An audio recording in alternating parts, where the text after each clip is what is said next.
वेद प्रेमियों, सुधी श्रोताओं, अब जो अगला मंत्र है जो कि ऋग्वेद के प्रथम मंडल के 11वें सूक्त के 5वें मंत्र के रूप में जाना जाता है, उसे प्रस्तुत किया जा रहा है और उसमें बताया जा रहा है कि इंद्र ने एक परम बली असुर का संहार किया था जिसका नाम बलासुर। तो बलासुर को इंद्र ने एक दैत्य बताया है और कहा है कि उस बलासुर ने देवताओं की गायें चुराकर एक गुफा में बंद कर दिया था। बड़े शोध के उपरांत इंद्र द्वारा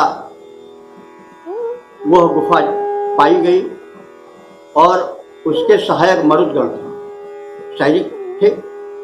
उन्होंने उस बलासुर का संहार किया, उसके अवरोध को दूर किया, गुफा के द्वार को खोला और गायों को मुक्त किया।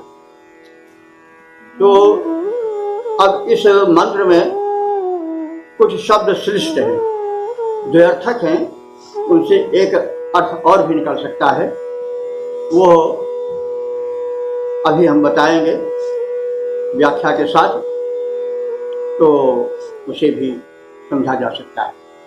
पहले मंत्र का उच्चारण हो रहा है। त्वं बलस्य गोमतो अपावरद्रिवो बिलम् त्वां देवा अभिभ्युषरस्तु जामानास आविशुः। हे इंद्र देवता, तुमने बल नाम के असुर का संहार किया है। क्यों संहार किया है? कि बलस्य गोमतो, वो गायों को चुरा करके गोमत हो गया था, गाय वाला बन गया था और उसने बिल में, बिल माने गुफा में जा करके उन गायों को बंद कर दिया। तो त्वां देवा, तुम्हारे पास देवता लोग पहुंचे। इंद्र ने अपने सैनिकों मरुदगणों को लिया और क्या किया कि उन इंद्र ने जो है वो उस बलासुर से निपीड़ित देवों को निर्भय किया और दैत्य की उस गुफा को जिसमें गायें बंद थी उसको खोलकर गायों को मुक्त किया। तो गोमतो, गायों वाले जो चुराने से उसके पास हो गई थी, उनको उस गुफा से, बिल से मुक्त किया। और तुम्हें देवता पाए तो अभिभ्युषु माने बहुत निर्भय बन गए और तुज्यमानसा, उनका मनोबल बढ़ गया और आविशु, तुम्हें वे प्राप्त करके प्रसन्न हुए। तो इसका एक प्रकार से अर्थ होगा कि हे वज्रधर इंद्र, बलासुर नामक दैत्य ने गायें चुराकर गुफा में ले जाकर छिपा दिया था। तब तुमने दैत्य की गुफा को खोलकर गायों को मुक्त किया था। उस समय बलासुर से निपीड़ित देवों ने निर्भय होकर तुम्हें प्राप्त किया था। कुछ भाष्यकारों ने इसका अर्थ सूर्य परक भी लगाया। जैसे बल कहते हैं बलशाली बादलों को, उन्होंने क्या किया कि गो माने किरण भी होता है, सूर्य की किरणों को तो जा करके अपने आच्छादन से बंद कर दिया, किरणों का धरती पर आना रुक गया। तो तुमने मरुदगणों की सहायता से उस बिल को बादलों के आच्छादन के द्वारा बनाए गए उस गुफा को, जिसमें सूर्य की किरणें बंद थीं, उसको खोल दिया। और तब जो दिव्य शक्तियां थी, देव थे, वो अभिविश्व बिल्कुल निर्भय हो गए तुम्हारी सहायता पा करके, और तुम जो मानसा और बड़े मुदित मन वाले हो गए। और इस प्रकार से तुमने उन्हें आश्रय दिया, गायों को मुक्त किया। इंद्र रूप में, सूर्य रूप में तुमने सूर्य की किरणों को, जो बादल धरती पर आने से रोक रहे थे, उसको, उन गायों को यानी उन किरणों को छुड़ाया। और इस प्रकार से लोक कल्याण किया, दिव्य शक्तियों का कल्याण किया, देवों का कल्याण किया। तो इसको हम छंदोबद्ध रूप में इस प्रकार से प्रस्तुत कर सकते हैं। हे इंद्रदेव, हे इंद्रदेव, अब वह प्रसंग तुम याद करो, निज पौरुष दिखलाए थे। हे इंद्रदेव, अब वह प्रसंग तुम याद करो, जब निज पौरुष दिखलाए थे। जब बल राम असुर जो था प्रचंड, गायों का हरण कर लिया था, फिर गिर कंदर में ले जाकर शठ उसको बंद कर दिया था। तब तुमने वज्र संभाला था, तब तुमने वज्र संभाला था, बल के बल को मत डाला था। वो गुफा घेर सत्कर तुमने बाहर गोवृंद निकाला था। बल दैत्य निपीड़ित देव वृंद को निर्भय रहित बनाए थे। हे इंद्रदेव, अब वह प्रसंग तुम याद करो, जब निज पौरुष दिखलाए थे। इस प्रकार से पौरुष का उच्चारण करके इंद्र के बल को याद दिलाया गया। यह आवश्यक होता है, संस्कृत का ही महत्व होता है कि गुण कथन कहा जाए, उसके पौरुष को जगाया जाए। जैसे रामचरितमानस में हनुमान जी के पौरुष को जामुन से गाय था, अब का चुपता से रहा बलवाना, पवन तले बल पवन समाना, राम का जगतो उतारा तो सुनते हैं पर्वताकारा। तो यह प्रसंग तुलसीदास जी ने प्रेरणा रूप में यहीं से हो सकता है ग्रहण किया हो, क्योंकि का चुपता से रहा बलवाना, पवन तले बल पवन समाना, तो राम का जगतो उतारा सुनते हुए पर्वताकारा, तो लीलो लांघो जलने से खारा। इस प्रकार से तमाम बातें वो तत्काल जो कि चुपचाप बैठे थे, उनको अपने बल का स्मरण किया। तो मतलब ये हम यहाँ पर इस अर्थ में कहे हैं कि देवस्तुति जो है वह देवता के पराक्रम को स्मरण कराने के लिए की जाती है। भाई किसी की भी के पराक्रम को कहो कि आप बड़े बुद्धिमान हो, आप बड़े बलवान हो, आप क्या नहीं कर सकते, तो उसका मनोबल बढ़ता है। यद्यप देवता पुण्यकाम हैं, फिर भी वो भी अपने बल का स्मरण करते हैं, क्योंकि वो तो पूरे ब्रह्मांड को देख रहे हैं। नहीं तो आप अपनी अर्जी नहीं लगाओगे, अपने स्तुति नहीं सुनाओगे, तो मतलब ये व्यवहारिक रूप में ठीक है। तो स्तुति कथन, और स्तुति का अर्थ होता है गुण धर्म कथन।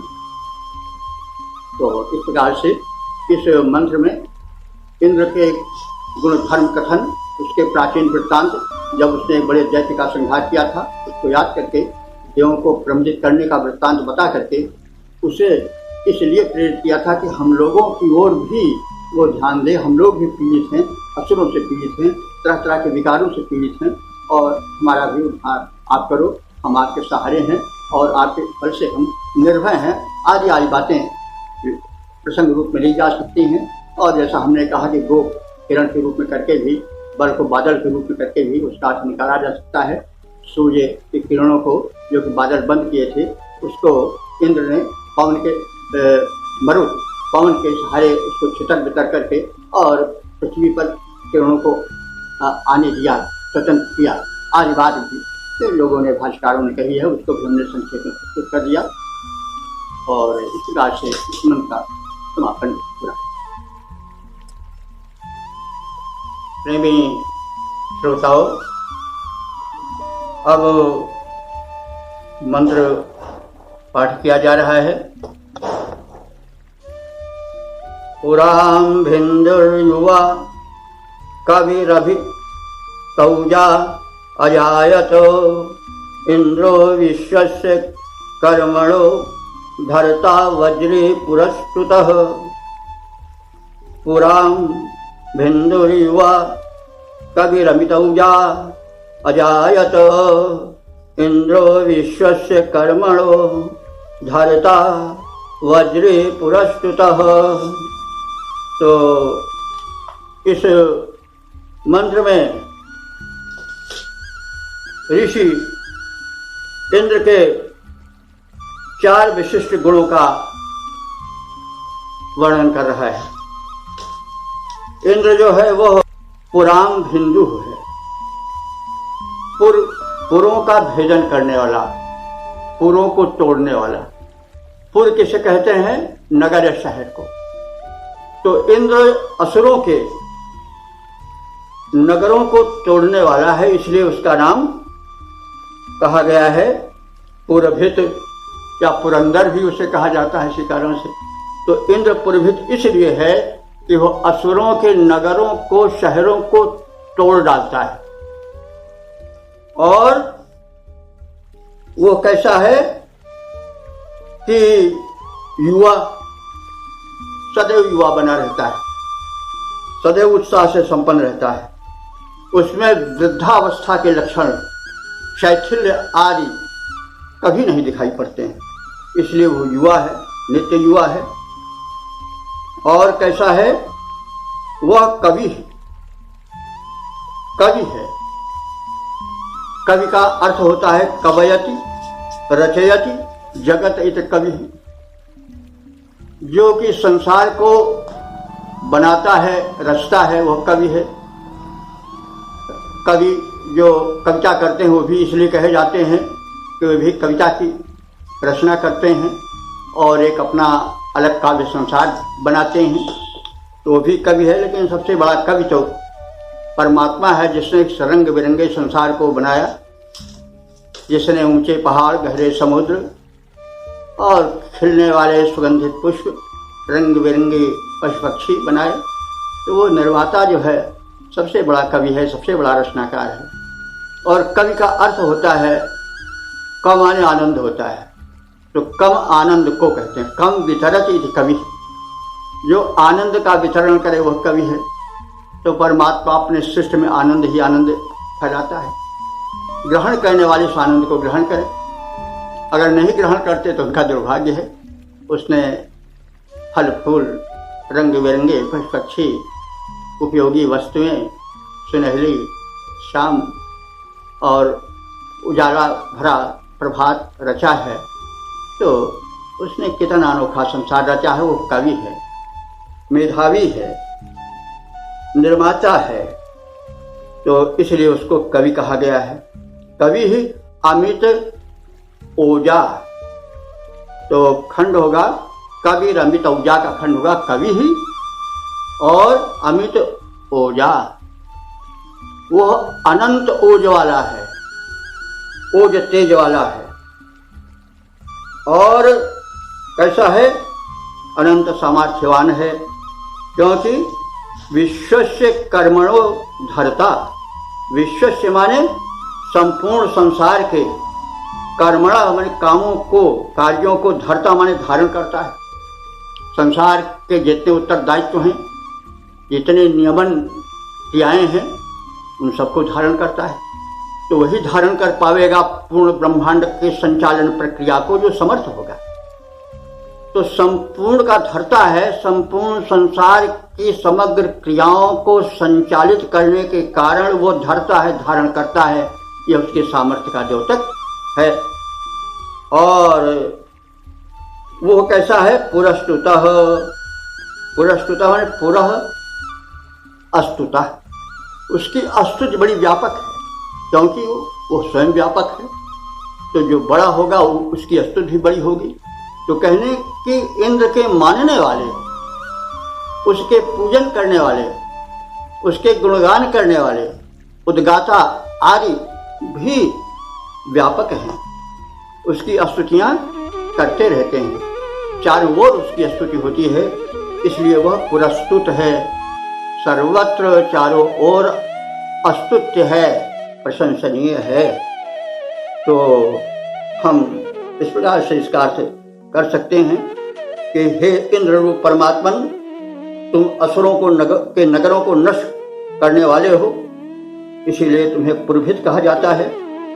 तुम वार्धक्य जन दोषों से ग्रस्त न होने वाले हो, इसलिए नित्य युवा हो। तुम निर्माता अथवा आनंद दाता होने के कारण कवि हो, कवयति रचयति अथवा कम आनंदम वितरति इति कवि, और अनंत सामर्थ्यवान हो, समस्त कर्मों को धारण करने वाले हो। और कैसे हो? वज्रपाणी हो। वज्रपाणी माने अद्रिवा शब्द आया है इसके लिए, हाथों में वज्र तुम्हारे रहता है, और बहुत से विद्वानों द्वारा बहुविध प्रशंसित हो तथा अस्तुत किए जाने से पुरस्तुत हो।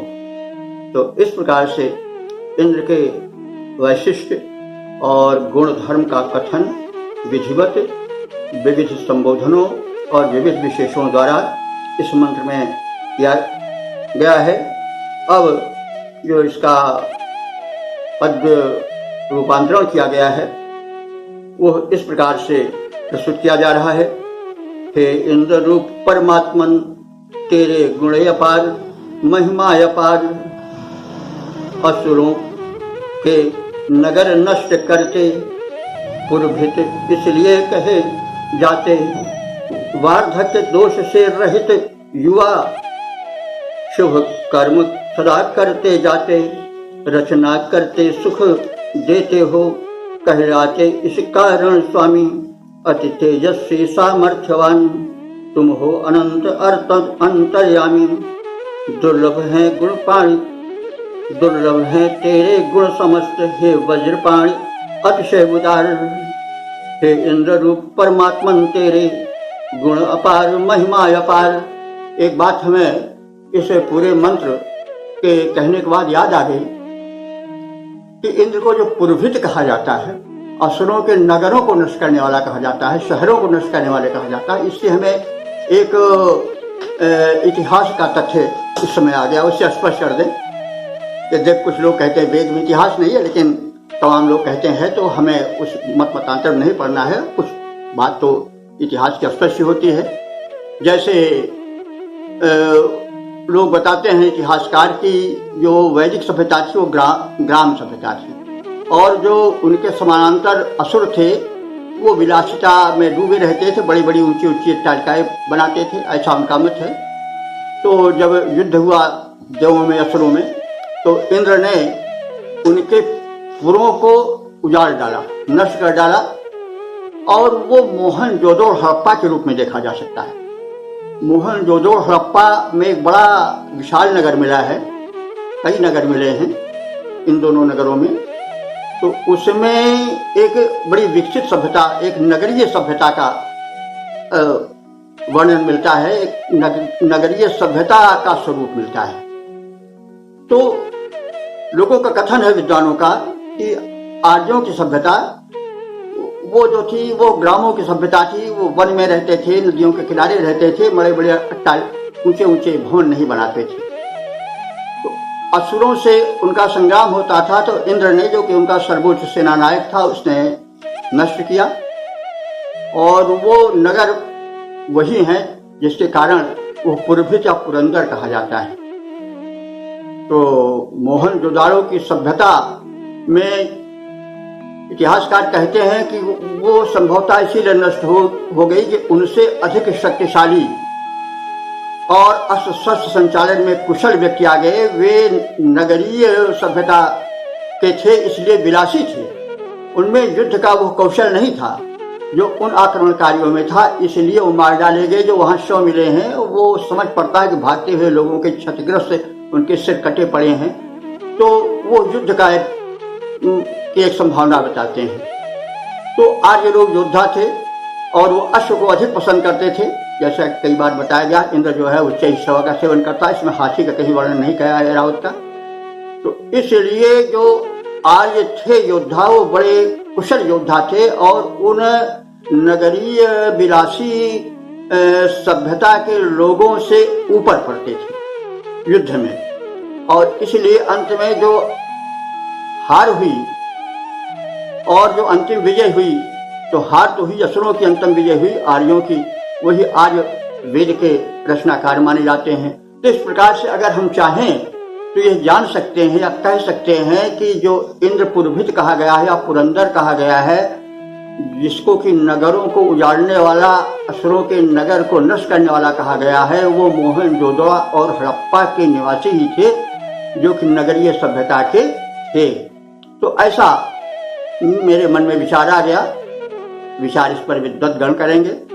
मेरी एक प्रस्तुति है और जो मैं इतिहास के विद्वानों के कथन के अनुसार यहाँ प्रस्तुत कर रहा हूँ।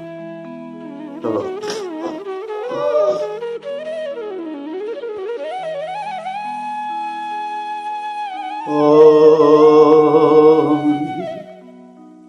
वेद प्रेमियों, सुधी श्रोताओं, अब हम आपके समक्ष ऋग्वेद के प्रथम मंडल के 11वें सूक्त के तीसरे मंत्र की व्याख्या करने जा रहे हैं। देवता इंद्र हैं, ऋषि माधु छंदस, जेता माधु छंदस हैं।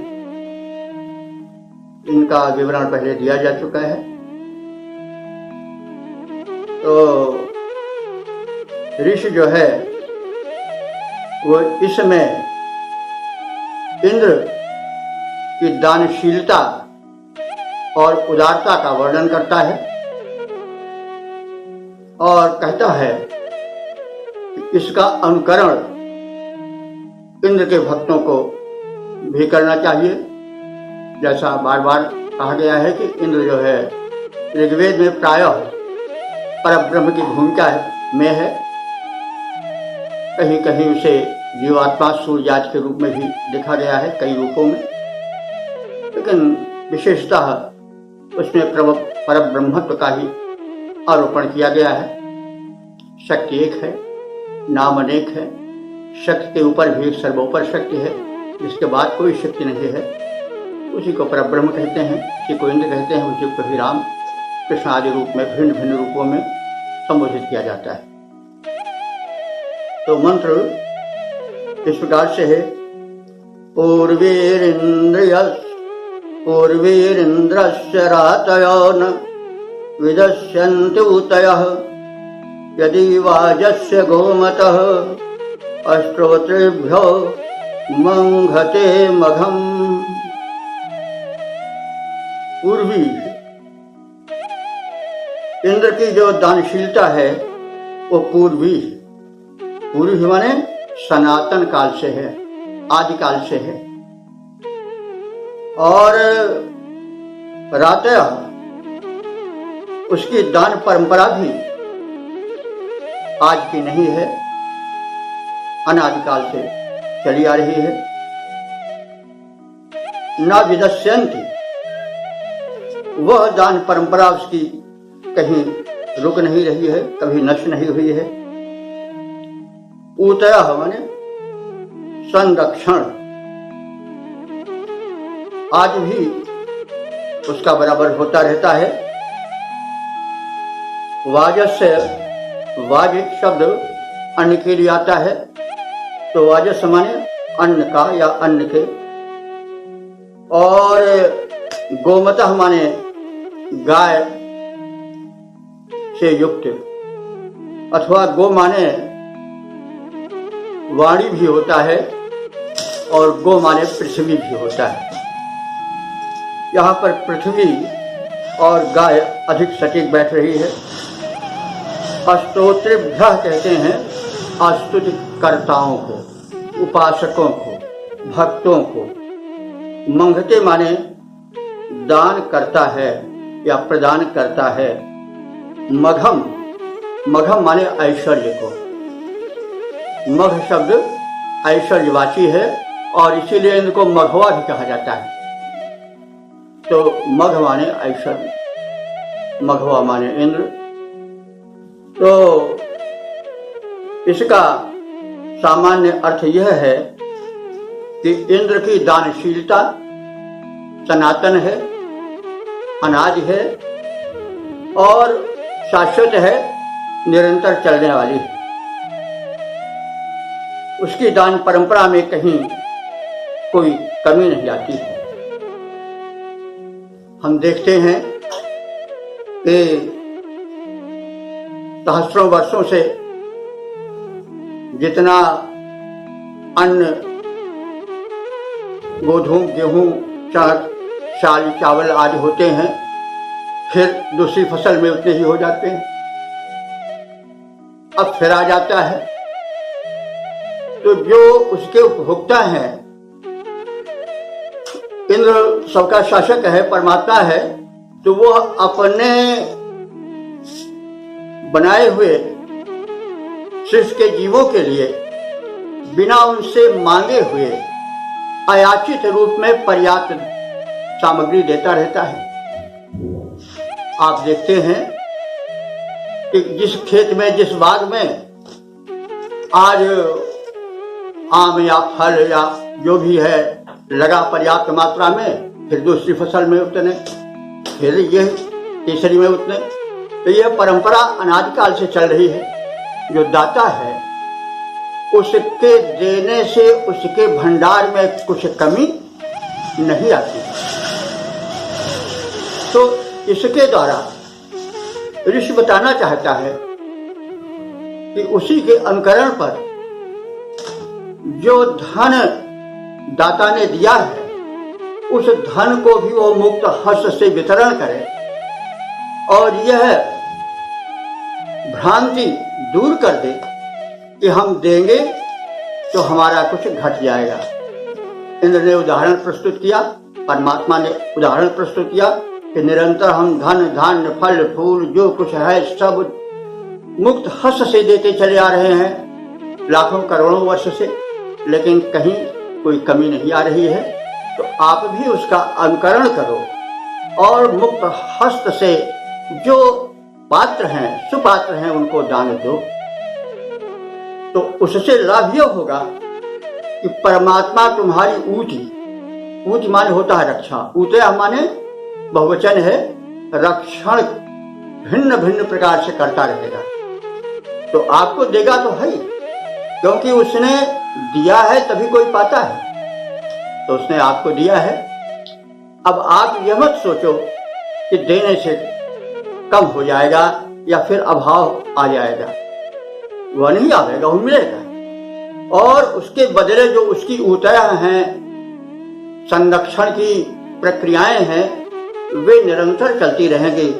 आपको वह परम शक्ति संरक्षण प्रदान करती रहेगी भांति भांति के।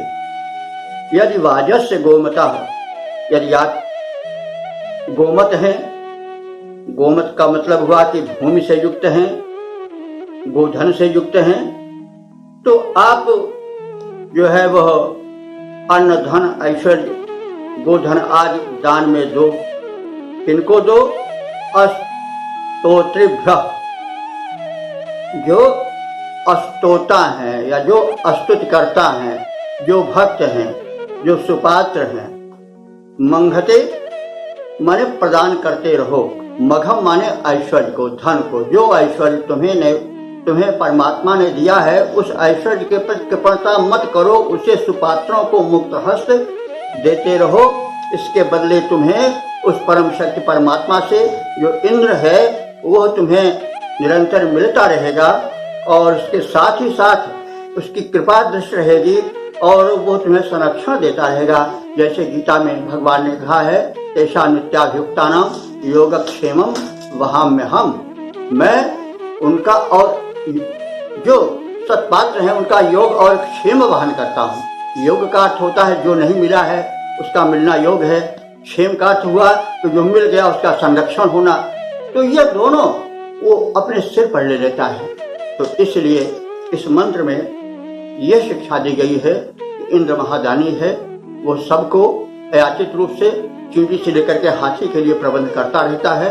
उसका खजाना कभी खाली नहीं होता, धन अन्न भरा पूरा रहता है। तो वही उसी का अनुकरण करो। भगवान ने गीता में भी कहा है कि मैं कर्म इसीलिए करता हूँ कि लोग उसका अनुकरण करें, वैसे मुझे कर्म करने की क्या आवश्यकता है। गीता प्रेमी जानते हैं, भगवान ने कहा अर्जुन से कि हमको तो सब कुछ उपलब्ध है, लेकिन मैं कर्म इसलिए करता हूँ कि मेरा अनुकरण लोग करें और कर्म करें, तथा कर्म को जो कर्म से जो कुछ प्राप्त हो उसको मुक्त हस्त से जो सुपात्र हैं उनको दें। यह संदेश है और इस मंत्र में भी यही संदेश दिया गया है। तो इस प्रकार से हम इसको इस प्रकार से देख सकते हैं, इंद्र रूप परमात्मा की दानशीलता सनातन है, अर्थात वो प्राणियों को अनादिकाल से यथावश्यक अनंत वस्तुएं जीवन यापनार्थ अयाचित रूप से पर्याप्त मात्रा में उदारता पूर्वक देता चला आ रहा है। कर्म यज्ञ करने वाले जो यजमान हैं, उपासक हैं, वे भी अपने उत्पाद को धन, अन्न, गोधन आदि धनों को, सुपात्रों को, स्तुतिकर्ताओं को, भक्तों को देते रहें। इस दान कर्म से उनका ऐश्वर्य नष्ट नहीं होगा, धन में कमी नहीं आएगी, अपितु प्रसन्न हुए परमात्मा द्वारा उनका पूर्ण संरक्षण भी होता रहेगा। तो इस विषय में बड़े संदेश दिए गए हैं, वेदों से प्रभावित लोगों ने बहुत कुछ कहा है, गीता में तो हमने बताया ही, और भी कहा गया है तुलसी पक्षिण के पिए घटे न सरिता नीर, और दान किए धन ना घटे, दान किए धन ना घटे जो सहाय रघुवीर। तो इस तरह से एक द्रोणोच्छ्वास महाकाव्य है, उसमें लिखा हुआ है कि दान वृत्ति से कब अभाव की स्थिति आ पाती है, और सरिता जितना देती पीछे से उतना पाती है, जितना जलाया आगे बढ़ा उतना पीछे से कोई देने वाला देता है। किंतु पड़ा रहता सरवर जो जल संपदा समेटे, और सारा शरीर सूख जाता है उसका लेटे लेटे। लेकिन सरोवर कंजूस की तरह चारों ओर से अपने हाथ में पूरा जल बंद किए रहता, उसको कहीं जाने नहीं देता, तो क्या होता है कि उस सरोवर का जल सूख जाता है और वो कीचड़ बन जाता है। तो इस प्रकार से दान वृत्ति को करता ही जाए, जो जो जो जो वो करता ही जाए।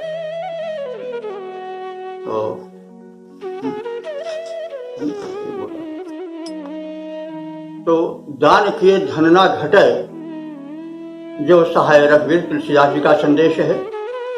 रहीम ने भी कहा है नीतिकार थी कि जग में दिया अनूप है, और दिया करो सबको,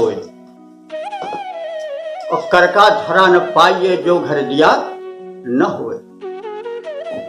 तो दिया, दीपक, दिया माने देना, आदि आदि, उन्होंने भी संदेश दिया है। और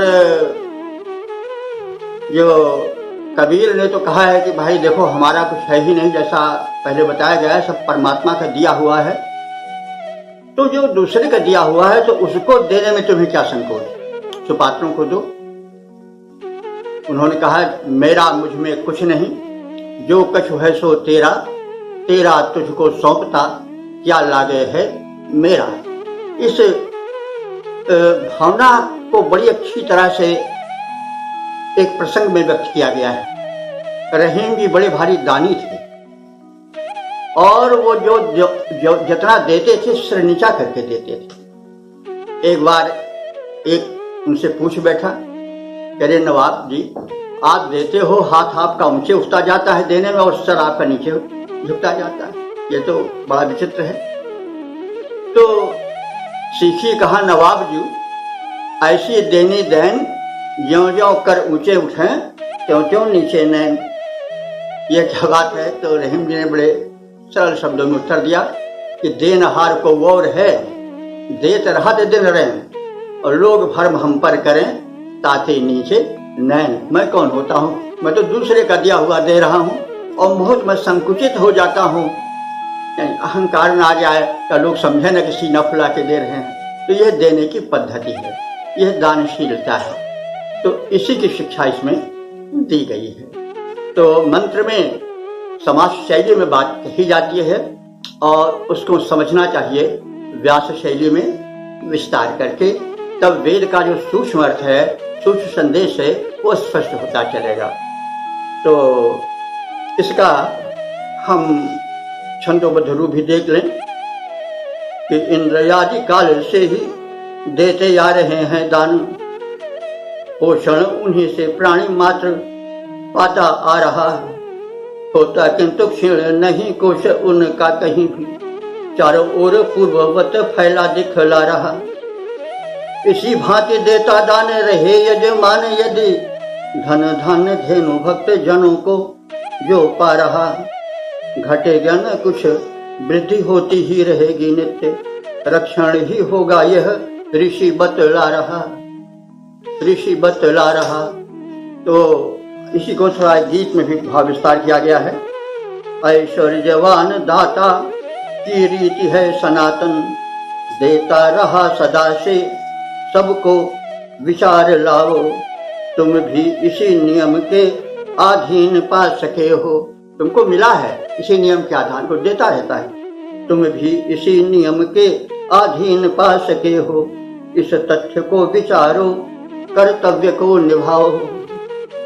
धन धान्य धेनु धरती ऐश्वर्य जो मिला है, जिसको कि प्राप्त कर तुम संपन्न हो कहाते, होगा न क्षीण कुछ भी, रक्षण करेगा भगवन। शुभ कर्म में लगा धन, यदि धर्म तुम कमाते, उत्पाद निज समर्पित कर दान हेतु जग में, दाता उदार प्रभु के बन प्रीति पात्र जाओ, दाता उदार प्रभु के बन प्रीति पात्र जाओ। ऐश्वर्यवान दाता की रीति है पुरातन, की रीति है सनातन, देता रहा सदा से सबको विचार लाओ। तुम भी इसी नियम के अधीन पा सके हो। इस तथ्य को विचारो, कर्तव्य को निभाओ, कर्तव्य को निभाओ।